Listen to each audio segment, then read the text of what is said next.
محدث ابن جوزی لکھتے ہیں، یہ بہت بڑے محدثین ہیں، بڑے محدثین میں ان کا شمار ہوتا ہے۔ وہ لکھتے ہیں کہ حبیب اجمی، وہ بھی بہت بڑے بزرگ تھے اپنے دور کے، اپنے وقت کے۔ حبیب اجمی کے ایک ملنے والے تھے وہ مسلمان، مگر تھے وہ بے عمل، کردار اچھا نہیں تھا، مال بہت تھا، امیر آدمی تھا۔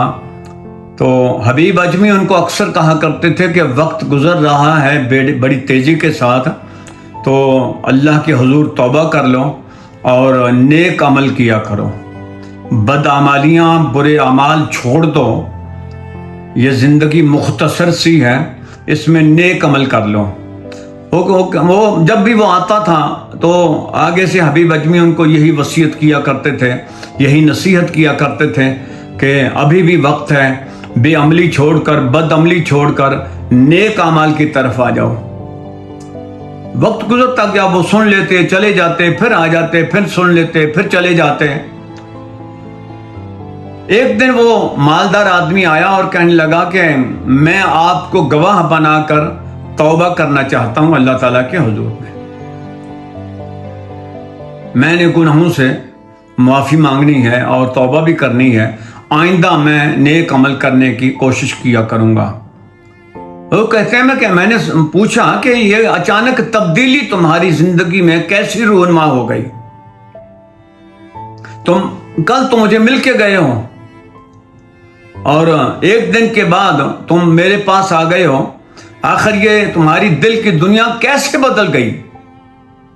وہ کہتے ہیں کہ بس مت پوچھو، ایک 15 سالہ نوجوان نے میری زندگی بدل کے رکھ دی، میری دل کی دنیا بدل دی۔ اس نے مجھے ایسا درس دیا ہے، مجھے ایسا سبق دے گیا وہ، کہ میں آپ کے پاس آ گیا ہوں اور میں نے تہیہ کر لیا ہے کہ اب میں نے زندگی اللہ اور اللہ کے رسول کے حکم کے مطابق بسر کرنی ہے۔ وہ کہتے ہیں میں نے پوچھا کہ آخر ایسا کیا ہوا؟ وہ کہتے ہیں کہ میں مچھلی بازار گیا، پہلے میں نے بازار سے کچھ چیزیں لی، پھر مچھلی بازار گیا، مجھے مچھلی پسند آ گئی، میں نے مچھلی کچھ زیادہ لے لی، اتنا زیادہ سامان بن گیا کہ میں وہ اکیلا نہیں اٹھا سکتا تھا، تو میں مزدوروں کے اڈے پہ گیا، ساتھ ہی مزدوروں کا ایک اڈا تھا، اس مزدوروں کے اڈے پہ جا کے میں نے ایک خوبصورت نوجوان تھا، چہرے پہ بڑی چمک تھی، نورانیت تھی، اور بھی تھے مزدور لیکن وہ چھوٹی عمر کا تھا۔ میں نے اس سے جا کے کہا کہ بیٹا مزدوری کرو گے؟ تو اس نے کہا بڑے میاں مزدوری کرنے کے لیے تو بیٹھے ہوئے ہیں، میں مزدوری کروں گا۔ تو وہ کہتے ہیں میں اس کو ساتھ لے کے تو اپنے سامان کے پاس آ گیا، تو میں نے سامان دکھایا، اس کو پوچھا کتنی اجرت لوگے اس کی مزدوری کتنی لوگے؟ تو اس نے کہا جی 3 دینار میں اس کی مزدوری لوں گا۔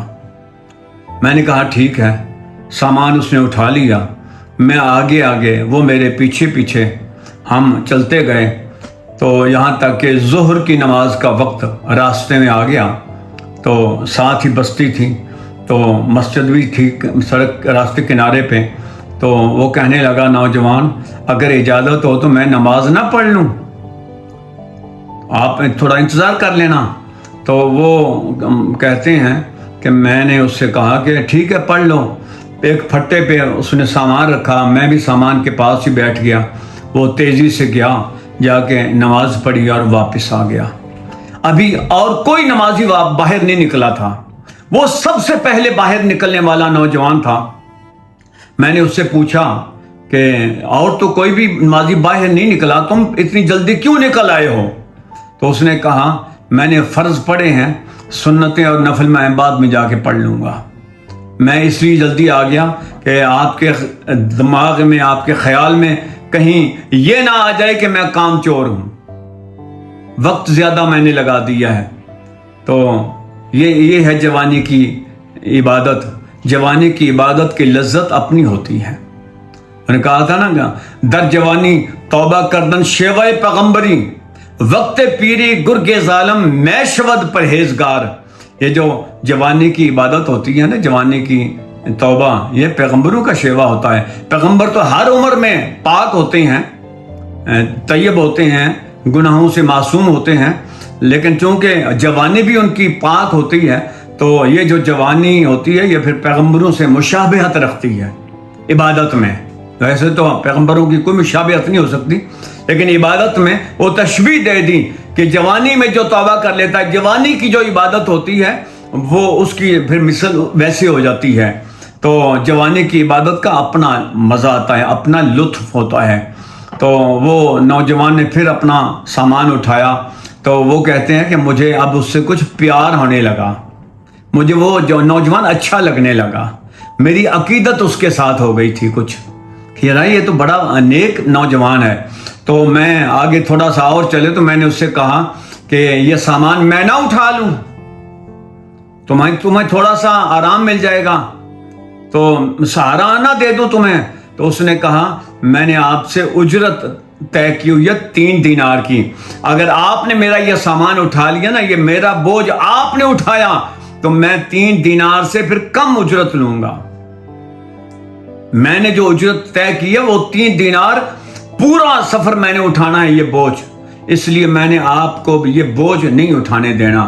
وہ کہتے ہیں میں پھر گھر ہمارا آ گیا، وہاں پہ پہنچ گئے تو میں نے جاتے ہی اپنی بیوی سے اس کی تعریف کر دی۔ میں نے کہا بہت اچھا نوجوان ہے، بہت نیک ہے۔ تو میری بیوی بھی بڑی متاثر ہوئی، اس نے کہا پھر کھانے کے بغیر اس کو جانے نہیں دیں گے، جب اتنا نیک ہے تو پھر اس کو کھانا کھلاتے ہیں۔ تو میں اس کے پاس آیا، میں نے کہا ایک میں نے آپ سے گزارش کرنی ہے، درخواست ہے ایک، اگر آپ مان لو۔ تو اس نے کہا جی فرمائیں۔ تو میں نے کہا میں نے اجرت بھی دے دی اس کو 3 دینار، اور ساتھ ہی کہا کہ آپ کھانا کھا لو دوپہر کا۔ تو اس نوجوان نے آگے سے کہا کھانا تو میں ضرور کھاتا، لیکن میں روزے سے ہوں، میں نے نفلی روزہ رکھا ہوا ہے، رمضان کا مہینہ تو تھا نہیں، تو میں نے نفلی روزہ رکھا ہوا ہے، اس لیے میں آپ کے ساتھ کھانا نہیں کھا سکتا۔ وہ کہتے ہیں میں نے اپنی بیوی کو جا کے کہا تو میری بیوی کہنے لگی اس کا گھر دور ہے، پھر ایسا کرو اس کو یہ کہو کہ آج رات ہمارے پاس رہے، تو پوچھ لو کہ مزدوری اور کرنی ہے اس نے یا کیا کرنا ہے، تو کوشش کرو کہ آج کی رات ہمارے پاس رک جائے، روزہ بھی ہے اس کا، تھک بھی گیا ہوگا تو یہ کس حال میں جائے گا واپس۔ وہ کہتے ہیں پھر میں واپس آیا، میں نے کہا کہ پھر آپ نے کہیں اور مزدوری کرنی ہے؟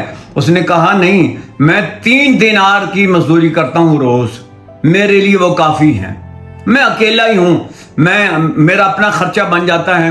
3 دینار جب پورے ہو جاتے ہیں تو میں اپنی مزدوری چھوڑ دیتا ہوں، پھر میں اللہ تعالیٰ کو راضی کرنے میں مصروف ہو جاتا ہوں، میں نمازیں پڑھتا ہوں، قرآن مجید کی تلاوت کرتا ہوں، حضور کی ذات پہ درود بھیجتا ہوں، بس پھر اس طرح میں اپنا وقت گزار لیتا ہوں۔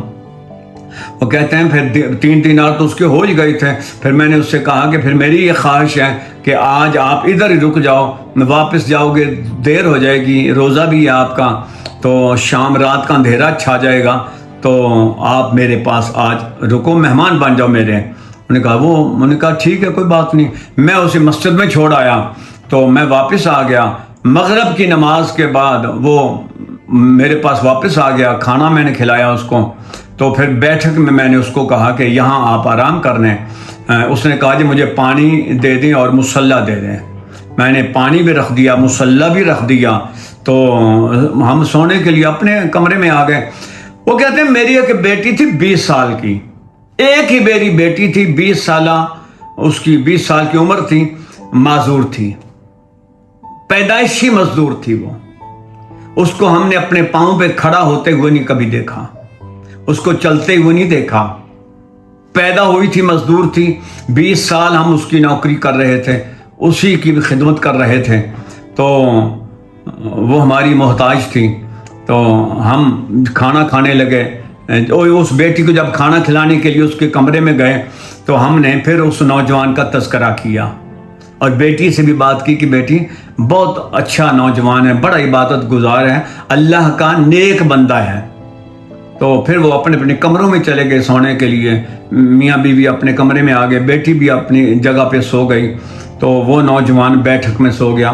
کہتے ہیں کچھ رات کا وقت گزرا تو ہمارے دروازے پہ دستک ہو گئی، تو پوچھا کون؟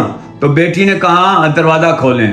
ہم حیران ہو گئے کہ بیٹی کی آواز کہاں سے آ گئی. دروازہ کھولا تو بیٹی صحیح سلامت اپنے پاؤں پہ اپنی ٹانگوں پہ کھڑی ہے.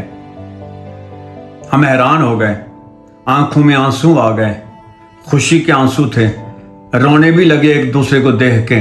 یہ اللہ کے شکر کے طور پہ اللہ کا شکر بھی ادا کر رہے ہیں, رو بھی رہے ہیں, آنکھوں میں آنسو بھی آئے ہوئے ہیں.